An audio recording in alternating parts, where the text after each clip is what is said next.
What if we needed to leave our solar system? What are some of the challenges we as humans would face? Stars are really distant, and Einstein says that there is a maximum speed limit. Therefore, there is a limit, an upper limit, on how fast we can travel. So what does that mean for our hopes to travel to the stars? Stay tuned as we consider these challenges.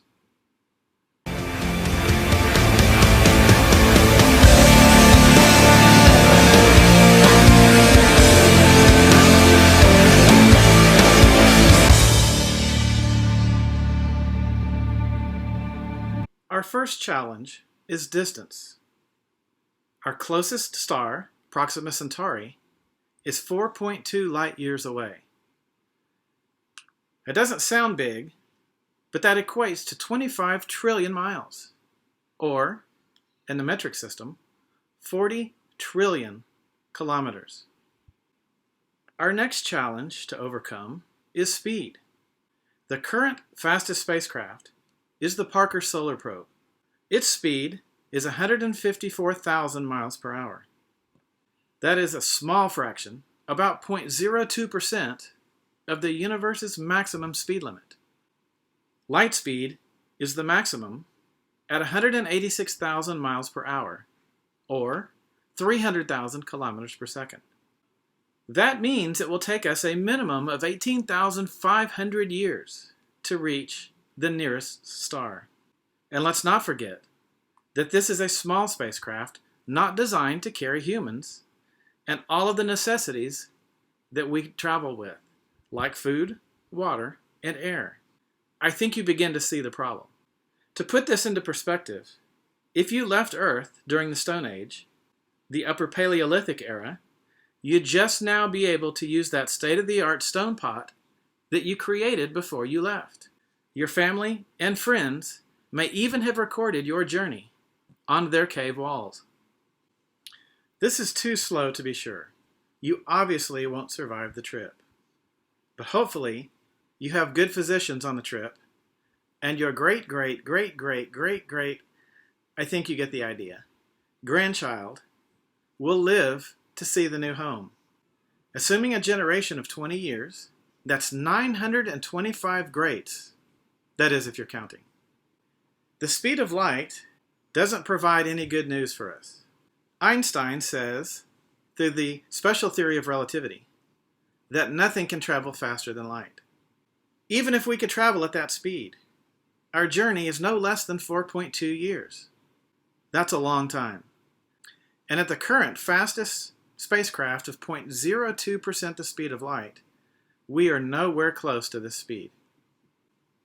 We've all seen the movies, like Star Trek, that use warp drive to go vast distances in a short period of time. Is there hope in this science? Science fiction recognizes the limitation and uses warp drive to reduce travel times.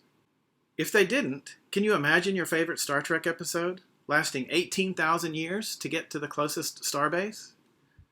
Does warp drive violate relativity? Is it hopeless to think we can reach the stars? As it turns out, no. Next, let's look at a simplified way of describing what warp drive is all about.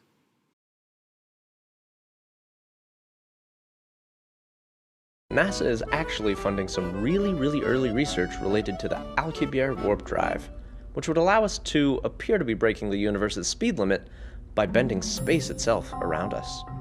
If you take a slinky and stretch it out like this, it represents the space between Earth and the North Star, quite a ways to travel.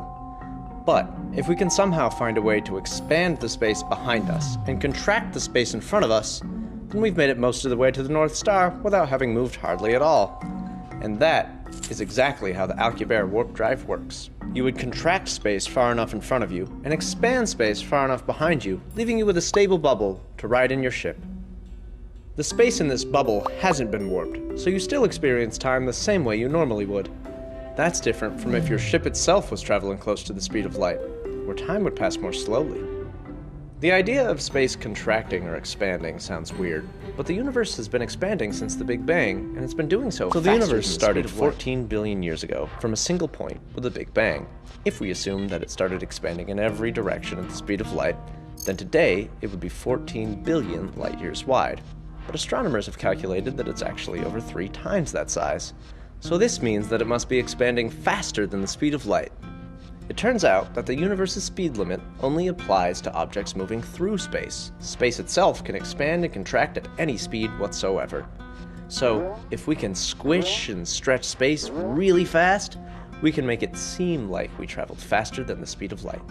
While this sounds like a great idea, sadly, we're not even close to having the technology to build it. And we are still decades or centuries away from spacecraft big enough to support humans from achieving significant percentages of the speed of light, not even mentioning warp drive capabilities. Another option, made popular in movies, are wormholes. They're another way that doesn't violate any laws of physics. Let's look at an explanation of how wormholes work.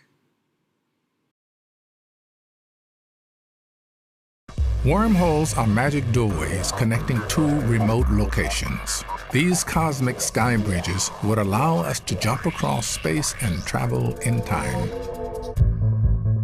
Fly into a wormhole and you can take a shortcut to another place or time.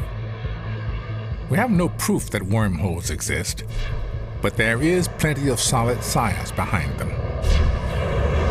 No one knows more about wormholes than renowned physicist Kip Thorne. For starters, he can tell you why they're called wormholes.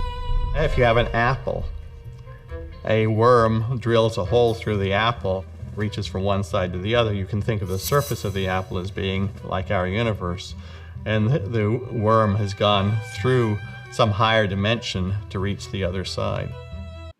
And now, let's take a look at how Hollywood has captured wormhole travel. There, that's it. That's the wormhole. You say it, don't spread it, huh? It's a sphere. Well, of course it is. What you thought it would just be a hole. No, it's just that all the illustrations I've ever seen, The illustrations. I'll show you how it works. So they say you want to go from here to there, but it's too far, right? Mm-hmm. So a wormhole bends space like this, so you can take a shortcut through a higher dimension. Okay, so to show that, they've turned 3-dimensional space into 2 dimensions, which turns a wormhole into 2 dimensions. A circle. What's a circle in 3 dimensions? sphere. Exactly. Spherical.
While this seems like a great solution to our problem, sadly, wormholes, like warp drives, are outside of our technology to engineer.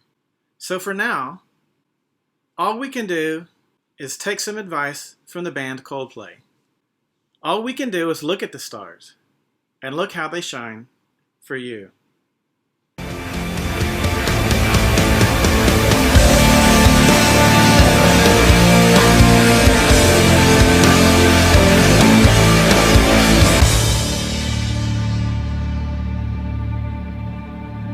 Okay, picture's up. Looks like the camera's working.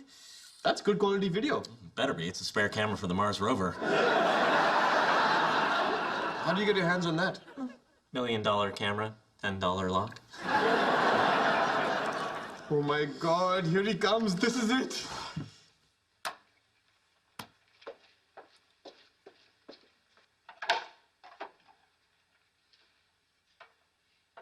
What the hell is that thing?